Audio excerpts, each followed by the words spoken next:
Additionally, we will be sharing a toolkit containing the slides, fact sheets on each of the bills we're discussing, and also an agenda for constituent meetings.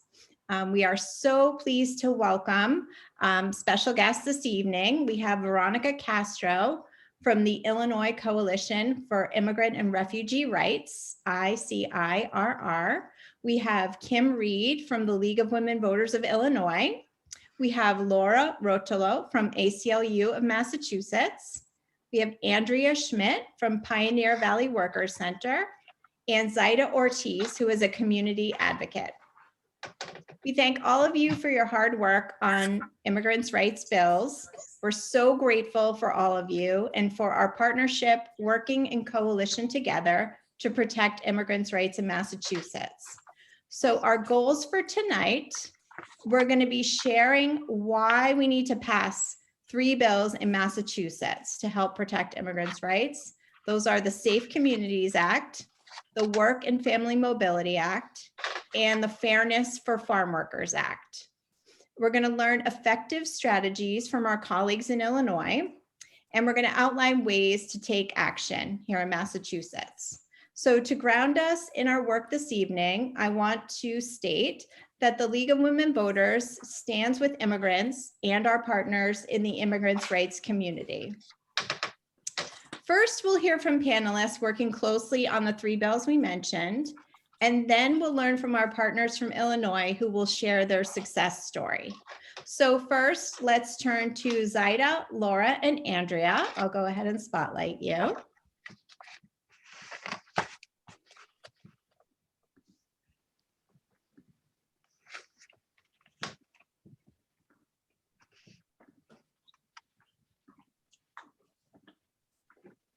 I'll find you, Zaida. Hold on one second.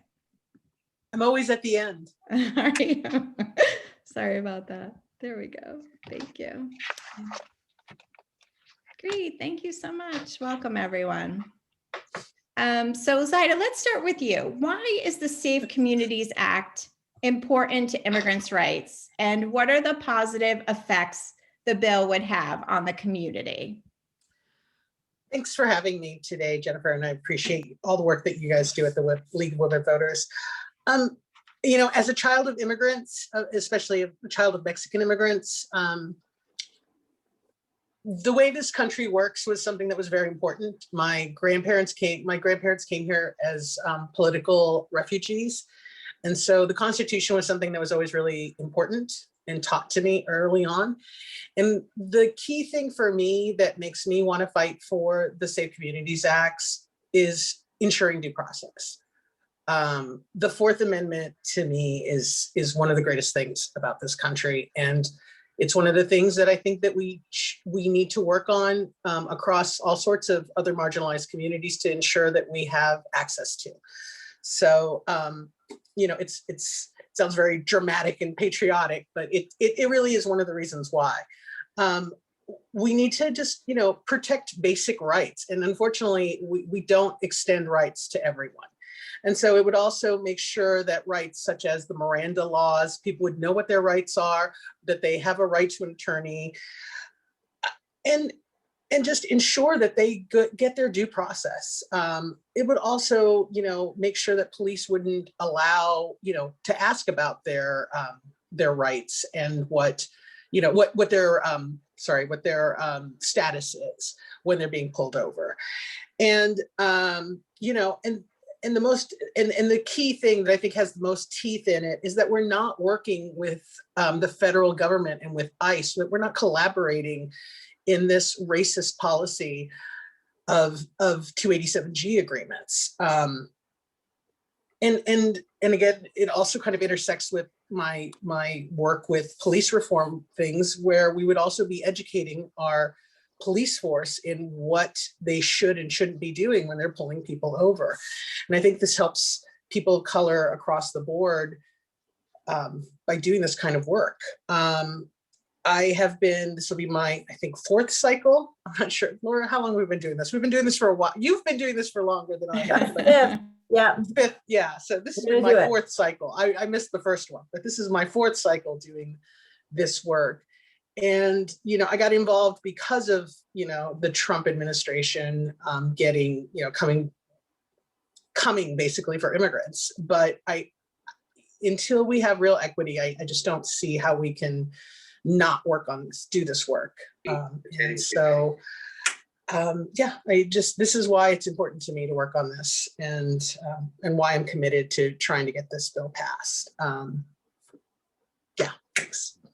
Great, thank you.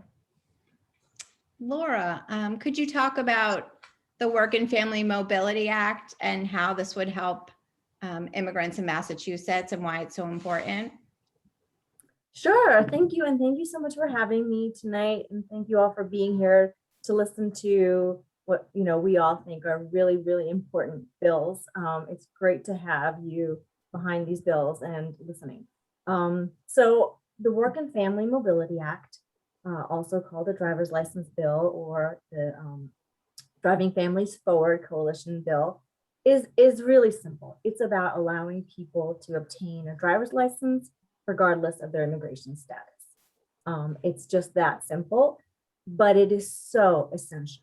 If you think about all the things that you do in a car, right? All the reasons, all the ways that a car is important to your daily life. I mean, if you don't live in the city, in Boston, if you don't live in a city that has a lot of public transportation that's really easy, you need a car. You need a car to get around, to do your basic, everyday things. I know that I myself, I live in, in the metro area. I live in Medford. My doctor's office is a mile and a half away, but I would have to take 2 different bus lines that don't connect easily, or drive, right? I drive my children to school. I drive to get groceries. There are so many things in our everyday life for which in Massachusetts, especially, we need a vehicle. And Massachusetts is one of the states that does not allow people who don't have federal immigration status to get a license. And it's unfair, it's unjust, and we are getting left behind. You might hear from Veronica Castro tonight that Illinois is one of the 16 states that does allow people who do not have immigration status to obtain a driver's license. 16 states plus Puerto Rico and the District of Columbia. So those are 18 jurisdictions that already do this, and they do this really well. The sky has not fallen. Other states have been able to do this. There has been no increase in fraud or crime or anything like that. And in fact, there are real benefits beyond immigration, beyond just to immigrants. There are benefits for public safety. In other states, we have seen that the roads get safer, that more people are insured, that there are fewer hit and run accidents because people are insured. And if something happens, you get into a fender bender, you could stick around and deal with it because you have a real license and you can be insured. And so there are benefits for everybody, but especially to our immigrants, friends, neighbors, colleagues, it is so essential for them because without the ability to drive legally, they are left with one of 2 impossible options. Number 1, not drive at all. And as you know, in many places, that is just really difficult. Number 2, to drive without a license. And driving without a license opens them up to really harsh penalties because they can be arrested, and that arrest can lead to them being deported. Simply for the act of driving without a license, it flags them to ICE, and it might mean they get put into immigration detention and quickly deported. And that is something that we want to avoid. We do not want, there's no reason Massachusetts should have anything to do with that pipeline. Our roads will be safer for everyone if everybody can be insured, tested, and licensed. And it's just kind of a no-brainer that the only reason we don't do this is because we are not standing up for our immigrant friends and neighbors. And it's past time. Other states have done it, and it's absolutely the year for Massachusetts to join that club. Thank you, Laura. That's wonderful. Thank you. And now the same question for you, Andrea. If you can talk about the Fairness for Farm Workers Act and why it's so important to immigrants. Yeah, certainly. Thank you so much for having me tonight. And it's really wonderful to be on this panel with Saida and Laura. I know Laura and I actually have been working on the driver's license bill for quite a while now. And yeah, I mean, kind of around this time last summer, we were in Boston in front of the State House doing an encampment. I slept on the floor in front of the State House for like 10 days, maybe almost pretty much 2 weeks. And it was really brutal, and it was really important then, and it is important now. And at the time, just thinking about it, we were in the deep pandemic. Farm workers were not able to actually get rides safely to their jobs, which they needed to continue doing, right?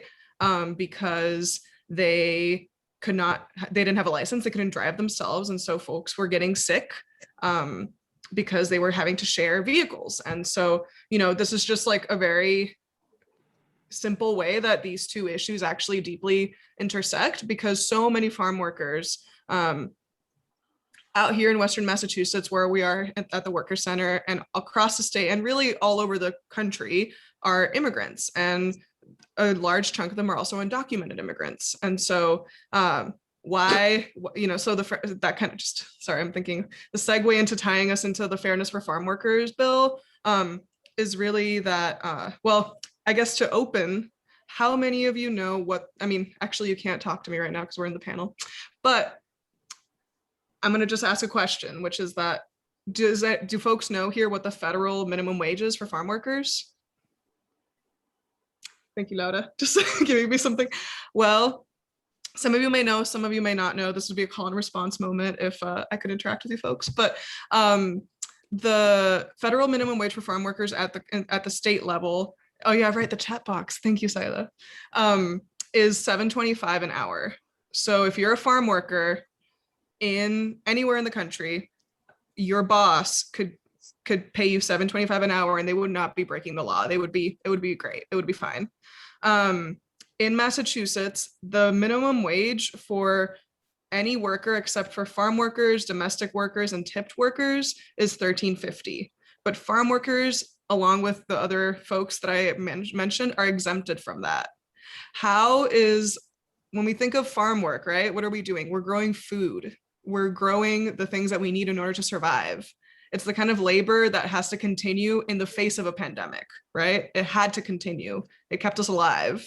And folks continue to be paid this little. So the Fairness for Farm Worker bill is seeking to achieve three things.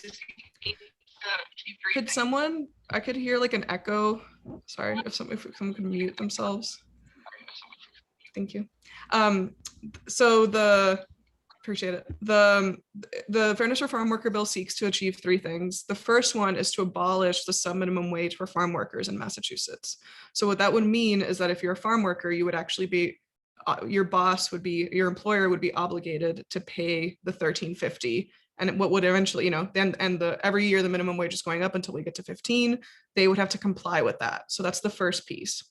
The second piece is that along with being exempt from being paid the minimum wage as all the rest of, as other workers, farm workers do not have access to overtime. So a farm worker can work 70 hours a week, which they often do, and they would not get overtime for those 70 hours.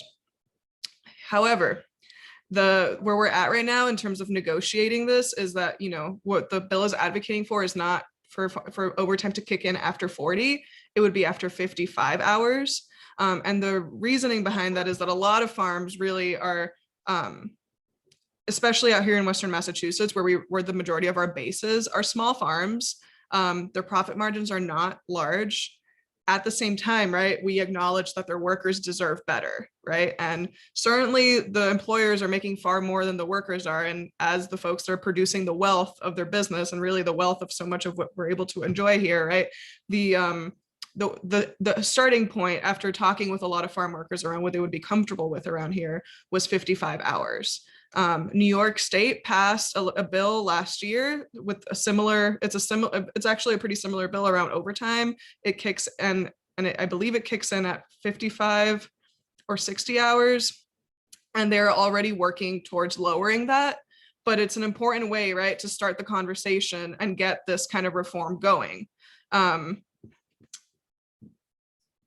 Hi, Gabriel is just saying something important. Yeah, we've organized cannabis agricultural workers under union contract above minimum wage, and they were paid by the bushel, right? Yeah, so yeah, even with piecemeal, right? Like piecemeal work, $7.25 is still the federal minimum wage, right? It's like really kind of, it's pretty feudalistic if you ask me. And so we obviously, I mean, Gabriel's here with us. Like unions are a vital part of this. We need to unionize farm workers. And at the same time, this legislative work is vital to get this conversation started. And also for the whole state to really be in solidarity with farm workers and to acknowledge that their labor is essential. And like so many things, the labor that is the most vital to make our society function is often the one that is the most exploited, the most underpaid, because it's the one that's happening behind the scenes. It's the stuff that you can't see. It's the back of the house worker making your food, right? It's the farm worker that is getting $7.25 an hour or working 70 hours a week. It's the domestic worker that is taking care of your children so that you can go to work.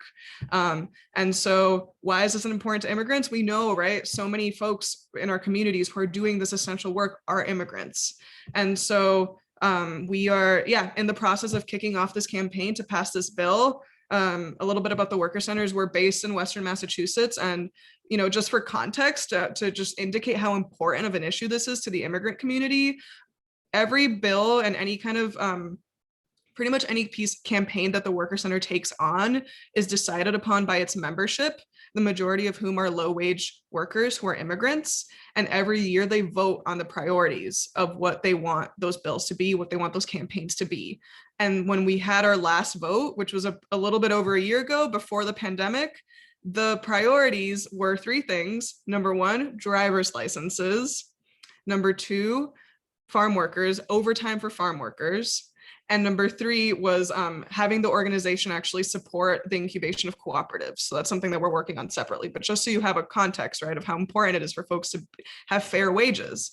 And before I wrap up, the third piece of the legislation would be to give farm workers a day of rest, an optional day of rest. Right now, employers are not required to do that, not even as an option. Folks can work 7 days a week, however long, and they still have the right to fire them if they don't come to the job. So giving farm workers an optional day of rest is something that is just, I mean, I don't really feel like I need to say much here, people should be able to rest in the face of doing the really, really, I mean, high skill labor that it is, and be able to continue doing the work, so I will end it with that. And thank you so much for having us again. And it's really wonderful to be able to talk about this legislation alongside with the sanctuary law and also with the driver's license bill. So thank you.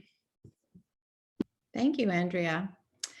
We do have time before we go into the details of the bills and then turn it over to our colleagues from Illinois. Does anyone have any questions for our panelists just about the immigrant experience related to what's going on? Oh, thank you, Zaida. If you have a question, feel free to type it into the chat, or you're welcome to use the raise hand feature or come off mute, whatever you're most comfortable doing. But if you have any questions for Andrea or Laura or Zaida, feel free to ask them now.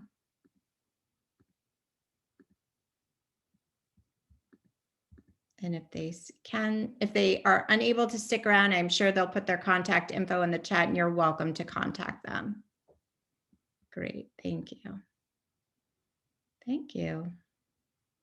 Great. Is there anything else you wanted to share, Laura or Zaida or Andrea? I neglected to say that I think for all these three bills, so much of it has become so much more visible under COVID, right?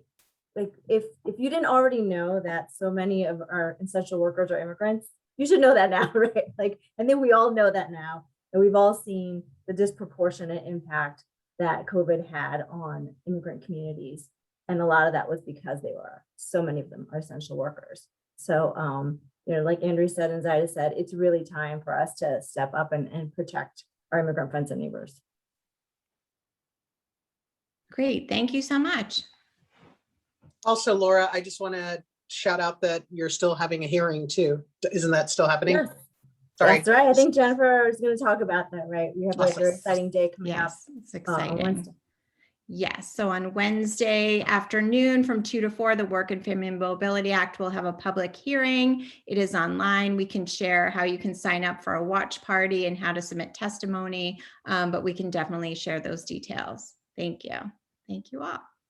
So, great, so I'm gonna remove your spotlights. Musical interlude here.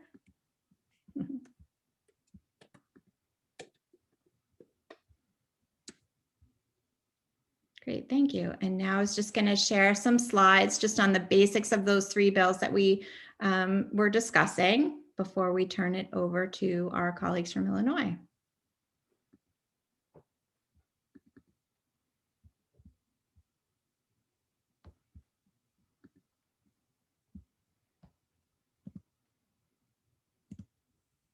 Great. Can everyone see my slides or can give me a thumbs up? Great, thank you. Okay, so the bills we're talking about tonight, just to give you some background on them. So first is the Safe Communities Act, and the League of Women Voters of Massachusetts has been working on this for, right, how many cycles? Yes, I think we talked about that. So that's, the bill numbers are on here. So it's an act to protect the civil rights and safety of all Massachusetts residents. It's sponsored by Representatives Balzer and Miranda and Senator Eldridge. And right now it's in the Joint Committee on Public Safety and Homeland Security. This is the third session. Last session, it was voted favorably out of the Joint Committee before COVID hit. And the basics of the bill are that it disentangles ICE from local law enforcement. So the provisions are no questions about immigration status. You have to consent for your ICE interview. So you're assigning a consent like, I understand I'm being interviewed by ICE. Regarding notification of ICE, it has to be, ICE can be notified of pending release after someone's finishing their sentence. And it bans 287G agreements, and EOPS is the oversight. So rather than the Attorney General oversight, I think was in the last session, this is the Executive Office of Public Safety and Security would be the oversight for this. Oops, sorry about that. There we go. And the Work and Family Mobility Act, the Driving Families Forward Coalition, LWVMA is a member.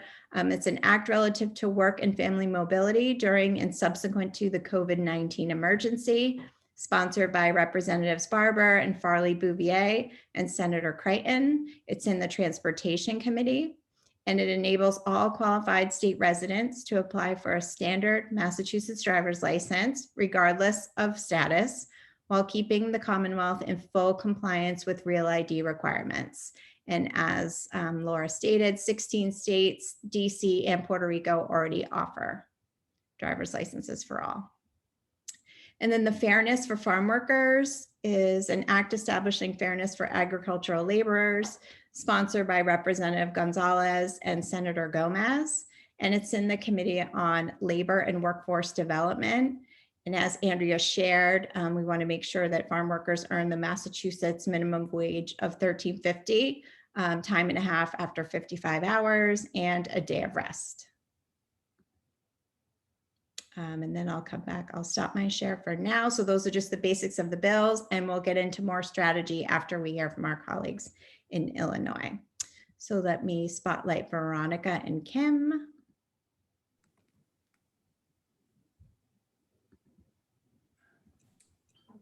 Okay, thank you so much for having us. So my name is Kim Reed, and I'm the League of Women Voters of Illinois Issues Specialist for Immigration. So Jen's counterpart here in Illinois. And I'm really grateful that Veronica Castro can join us tonight too, because it's only fitting that we hear from her how ICER has taken the lead in our state for working in coalition to get the bills passed that we had passed this last spring session, and also the previous spring session. We had a lot of successes as well.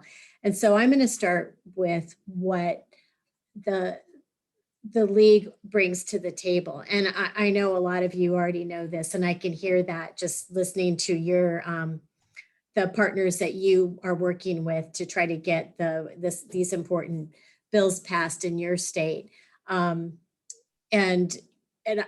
We can't do it alone, you know, but the league brings a valuable ally to the table. You know, we can do things that other organizations can't. And so here in Illinois, we got our immigration position back in 2007 with the work of one of ICER's employees. It's their senior counsel. And he helped us, you know, look at what we needed to do in our state and what kind of position we needed to have in order to make things better for our immigrants here in Illinois. And we've been working with ICER ever since. Now, in our state, we're not allowed, we have a policy to, in our state league to not pay to be a coalition member. So we are considered an ally. And ICER has tremendous representation of coalition members around in Chicago and around the Chicago area. But further, what we call downstate, which means every place in Illinois that isn't Chicago or Collier County, they have a harder time finding representation. And so that's where the league has really come in, that we have local leagues around the state, and we can use our members to reach out to their legislators in these hard to reach areas for ICER and the other coalitions, and ask them to support the bills that we want to have supported. And so I think this, and Veronica will talk more about it, but you know, this time ICER really did a tremendous job in strategizing how to get these bills passed and categorizing them in kind of like a three-legged stool. You know, so there was healthcare for all, safety for all, and economic security for all. And so they brought the League of Women Voters of Illinois to the table with their other coalition members and asked if our organization could support this platform, the state legislative platform. And so we took it back to our state president, and she willingly signed on. And so we were able to work with them. I'm sorry, the light is weird because we're an hour earlier and No problem. sun is changing. But so we were able from the get-go to start looking at what these bills are going to look like and help to get them passed. So our legislative session is relatively short. I heard earlier yours is a 2-year session. Our spring session, it started, what was that? I think Veronica in February, March? March, because of the pandemic, March.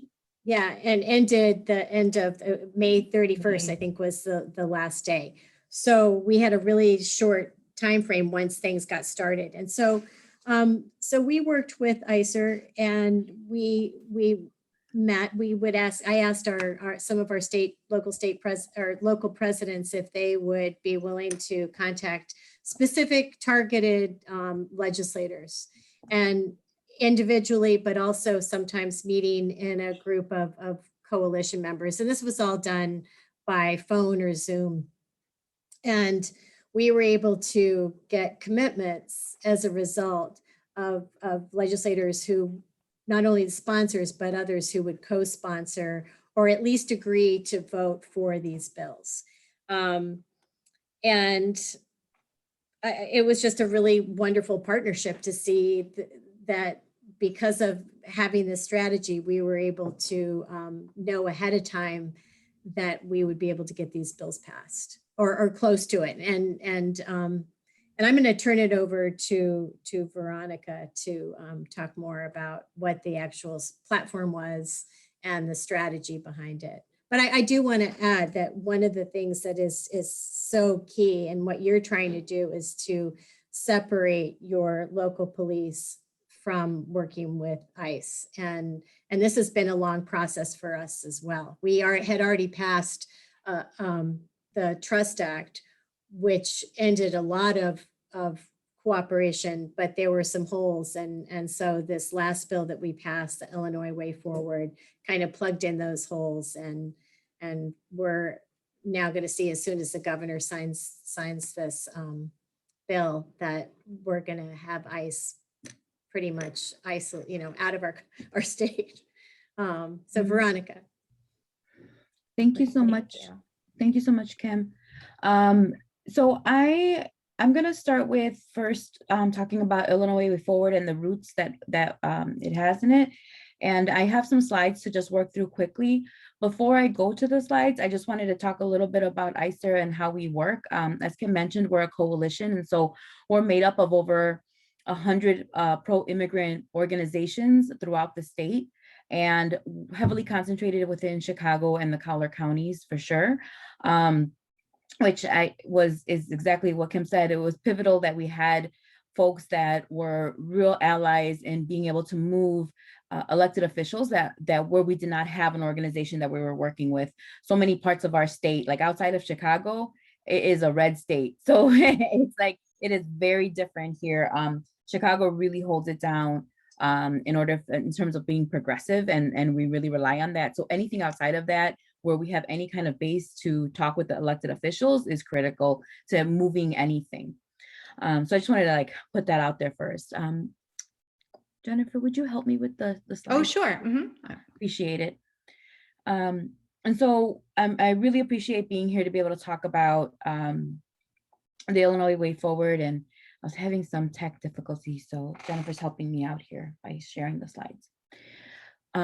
So Illinois Way Forward, it really is another win towards severing the ties between ICE and local law enforcement. We started this quite a while ago. If you don't mind going to the next one. So the win this year actually comes from a long history of organizing and pushing back against ICE. Starting in I'll start in 2010 around this, and this is where we saw a real pushback against secure communities, where Illinois opted out of wanting to have ICE be able to collaborate with local law enforcement, when at first it was a voluntary thing and then was made into a mandatory. Every state has to comply. That's where we saw, and I want to give a head nod to the young, undocumented immigrant leaders in Chicago that really came out strongly against this and really kicked off a strong push within Chicago and in Illinois. And so that's where we really see some of the roots of being planted, the seeds being planted for what the win that we experienced this year. That then led into us, the political landscape kept changing.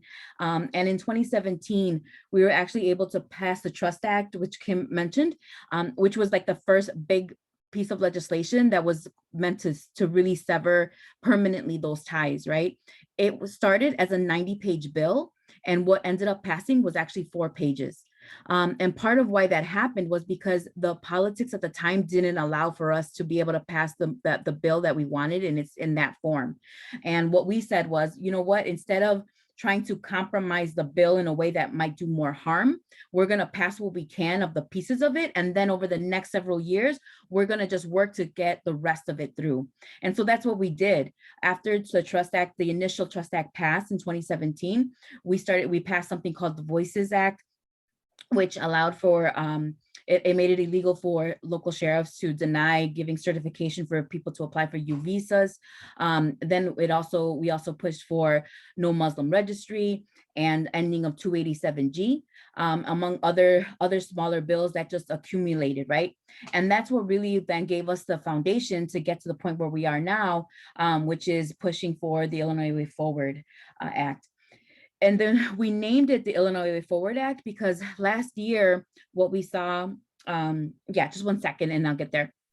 Last year, what we saw was the need to really push at the federal level for changes in immigration law. And Congressman Garcia, who's here from Illinois, has something that at the federal level called the No Way Forward Act that really pushes to decouple the criminal justice system or the criminal system from the immigration system. And we wanted to use the bill that we were working on to really help support the federal push as much as we can. And therein is where we made that link. You can go to the next one now.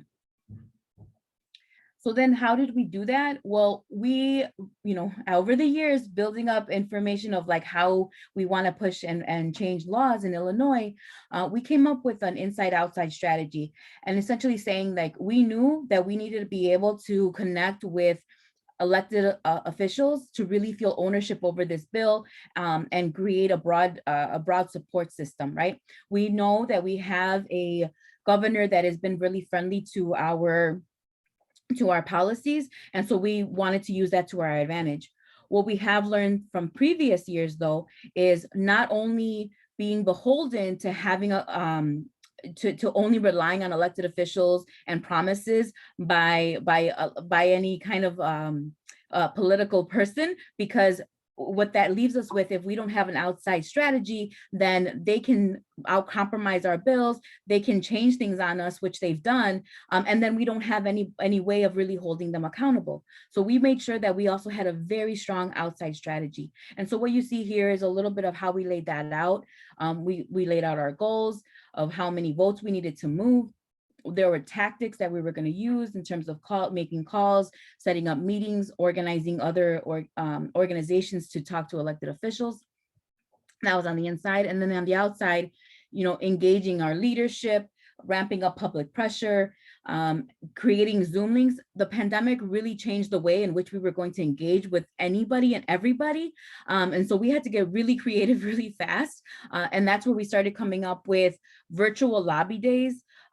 We started having phone banks, really targeted phone banks. We really relied on our membership to have Zoom meetings with their elected officials, and we relied on their relationships with those folks to really move things. So just like a wide variety of tactics that we had to use and really build up a digital organizing plan almost overnight. We can go to the next one. And so I'm going to show you a couple of photos of the different tactics we used, back when I said inside outside. One of the key things that really helped move things was in the picture you see there with folks holding the signs that say Illinois Way Forward. Those are all elected officials and some of our community members. One very critical piece of what happened is that just last year we had one of our own, one of my former colleagues, Dagmara Fernandez, who worked at ICER. She actually became a state representative. She was elected as state representative, and we worked hand in hand with her essentially on the roll call itself. And she herself had been previously undocumented, and she gave her testimony on the floor when this vote was being made.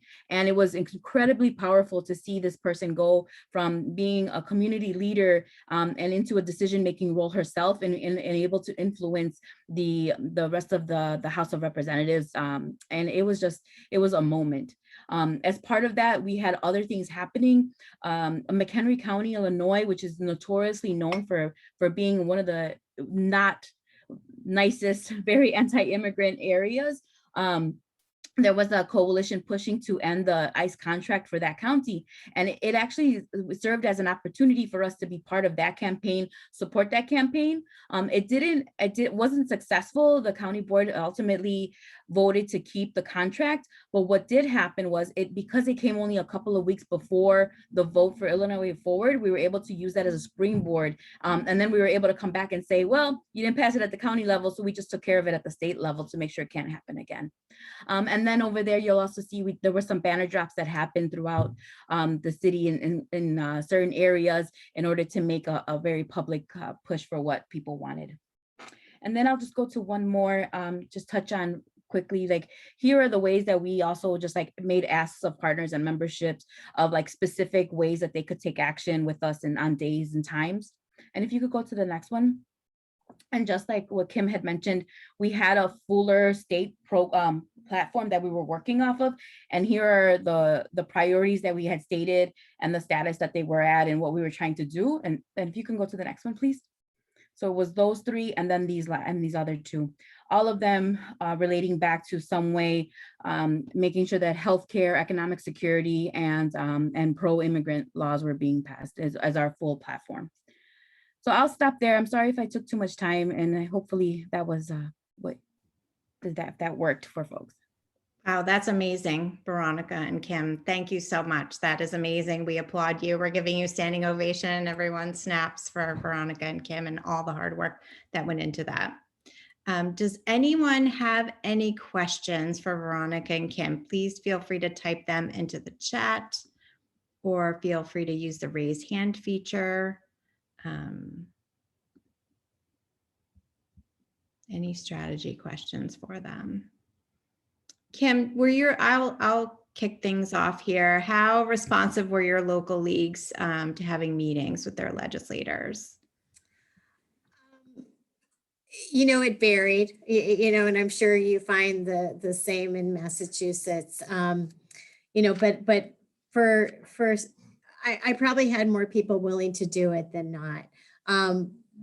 Especially if they were just left on their own schedule to just call their legislator when it was convenient within the time frame that we needed them. And so that's where I probably had more success. But I also want to mention something that I didn't say earlier. And I don't know if you do this, we in the last couple of years have been using Google Groups for our issues. And so we have an immigration Google group for the LWVIL. And what it allows me to do is, because when we do a state time for action call, that requires going up the chain of command. Well, since we had already approved, as the state of supporting the platform, ICER's platform, this allowed me, whenever ICER had an action that was immediate, to just use the Google group and send out my own email blast saying, please read the ICER's call to action, whether it's calling your local, state legislators or filing witness slips. And that's something we do here in Illinois to let legislators know what we support, what bills we support when they go into a hearing. So that was extremely helpful. And also just having our state president also file witness slip, and she would put in there on behalf of 3,500 Illinois Legal Women Voters members. We do the same in our testimony, our written and oral testimony at the public hearings. We'll say all the members. That's really great. Thank you. Veronica, can you speak a little more about your inside the building versus outside the building strategy? Maybe more towards the outside.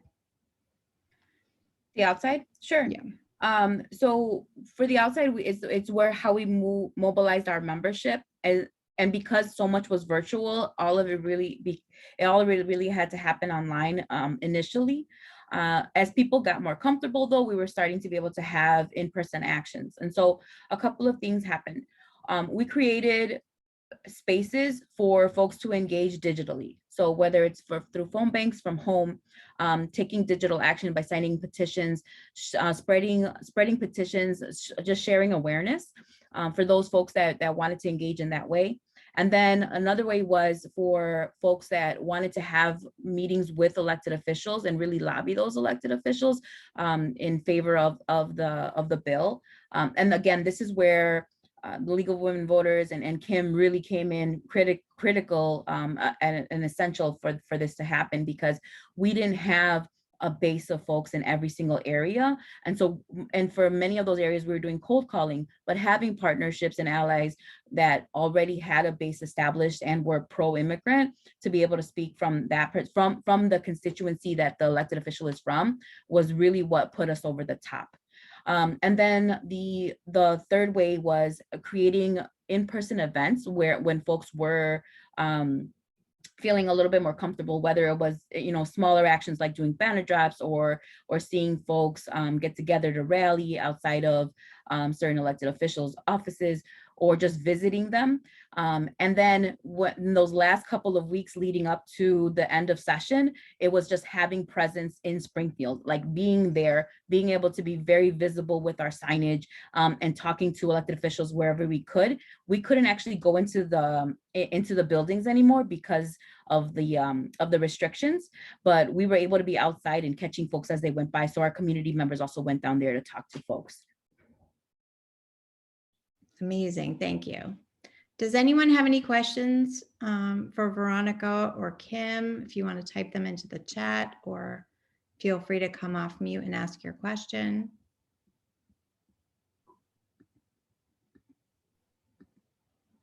I know it's going to be interesting right now. Our state house is still closed to the public. So this week it would be a virtual public hearing for the Work and Family Mobility Act. But then we anticipate in September it will be open. So hopefully with the safe communities and fairness for farm workers, we can have a large presence inside the building. And even though there are a ton of people in the public hearing room, you want to make sure that everyone visiting the state house is also knocking on their door of their public official. So both their state rep and their state senator say, I'm here today. I'm at this hearing, but I'm also here to tell you this is so important to me and why we're standing up for immigrants' rights. Great. Well, thank you both so much. I really appreciate it. Thank And you. now we Thanks for can- having Thank us. you for allowing us to share. Great. Thank you. So now I just wanted to go through what our asks are for these bills. So I'm going to share my screen again.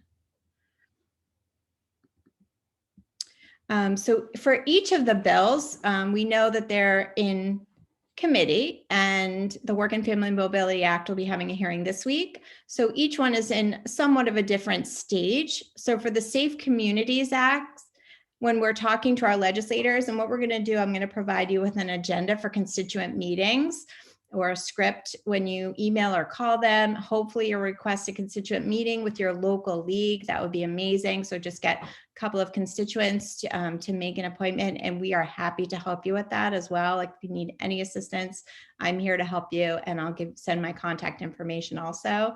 But we will have an agenda for constituent meetings that you can just walk through step by step what we're asking for each of the bills and the bill numbers and so forth. So for the Safe Communities Act, we need to work together. So third session, unfortunately derailed by COVID, like how can we move this forward? So your rep and senator might already be a co-sponsor and say, well, I'm already a co-sponsor. I've done my job, but actually we really need to be visible and vocal and advocate and say, we need to work together to move this forward. Like, what are you doing today? And just a reminder, there are 6,600 bills filed this session. So we need to keep that steady drumbeat going on these three bills because they can get lost in the shuffle, and we don't want that to happen. So with 6,000 plus bills, we want to make sure the focus is on immigrants' rights with these three. So for the Work and Family Mobility Act, the ask is, will you vote this bill favorably out of committee? And you can see we'll put links into the committees to see who's on the Transportation Committee. But the ask of that bill is, we want a yes vote out of committee to move it to the next stage. And for fairness for farm workers, this is somewhat of a new fledgling bill. So we want to say, will you co-sponsor this bill? Do we have your support? Will you request a hearing? So each of these bills has a different ask, which we'll outline for you. So really for all three, we want awareness, which Veronica mentioned, we want visibility, and we want to spread the word. And so ways you can take action. So we are, again, asking local leagues to schedule a meeting with their legislator to discuss the bills. Make the ask with those specifics we outlined. Again, this Wednesday, 6/23 is the Work and Family Mobility hearing. There's a link here, a live link. You can sign up to go to the watch party. There's a press conference, but we want to make some noise around that. So LWVMA has submitted written testimony. I'll be online at the watch party, and we want to share everything we can on social media to get those Driving Massachusetts Forward trending between 2 and 4 on Wednesday. So we would love for you to follow the coalitions on social media, follow, share them. They're listed here: Safe Communities MA, Driving MA Forward, Fairness for Farm Workers. I'm going to check in with Andrea about the specifics of their social media. And to follow up, we will share this recording by YouTube. We'll send you individual fact sheets on each one of the bills, links to coalition resources, and again, that agenda for constituent meetings, which is really easy to follow, just step by step for each bill. So with that, I will stop share. I've been doing a lot of talking. Thank you. But does anyone have any questions? You're welcome to type them into the chat, or feel free to come off mute to ask your question about any one of these bills. Thank you, Zaida. So Progressive Mass is holding phone banks in July. That's amazing. Oh, amazing. So Chris is sharing, we at Solidarity Lowell have meetings scheduled with all 3 of our state reps. Amazing. Some of them are co-sponsors of these bills, some are not. This is helpful. Our state senators in full support. We had a meeting. That is fantastic. Thank you so much, Chris. Awesome. That's exactly what we need. Oh, great. Happy to share the link to the press conference. I can send that out by email to everyone who registered. I can send an email with every one of the links that you need. That's through the Driving Families Forward Coalition. That's awesome. Any other questions out there? Feel free to hop off mute or you can type them into the chat.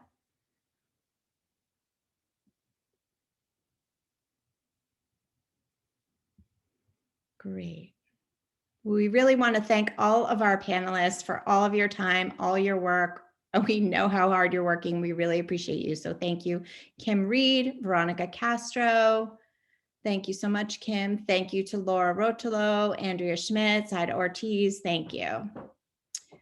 Yes, Maryland, we are definitely encouraging local leagues to support safe communities within their community. Actually, feel free to email me, Marilyn. I'll put my email in the chat. And I know that Laura Rotolo has worked with several municipalities about safe communities at the local level. Laura, if you're on, do you mind sharing information about that?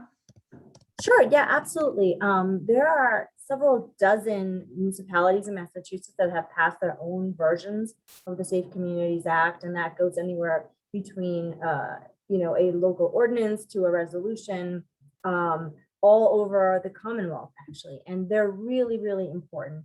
First of all, to just protecting your friends and neighbors locally from these harsh immigration policies, but also to show state legislators that, you know, one by one, our cities and towns are doing this on their own. So as our friends from Illinois said, it's time to do it statewide so that there isn't this patchwork of protections and laws. So if you're interested in getting your community involved, please reach out to me. I'll put my email out there. Again, we have a toolkit and can help you get started on that process. It can be a very exciting thing to take on locally and can have a lot of impact. Also, if I can just pipe in as well, we are always looking for organizations to sign on to our coalition for the Safe Communities Act. So if you don't know what your process is, Marilyn, in your organization, but if you all vote or want to sign on and show your support as part of the coalition, here's a Google Doc that you can sign up and we will add your organization to the list of people supporting it. Every little bit and every little organization helps. Thanks. Thank you, Zaida. Thank you. That's wonderful. Well, thank you, everyone. Please. Oh, Chris is mentioning very conservative city council. Okay. But it sounds like your state level officials are supportive. So that's excellent. Excellent. Thank you. Great. Well, thank you, everyone. We will follow up with all these tools for you to use. Please feel free to contact me. I'm happy to work with you to set up meetings, constituent meetings with your legislators. So with that, thank you and good night. Thank you, everyone.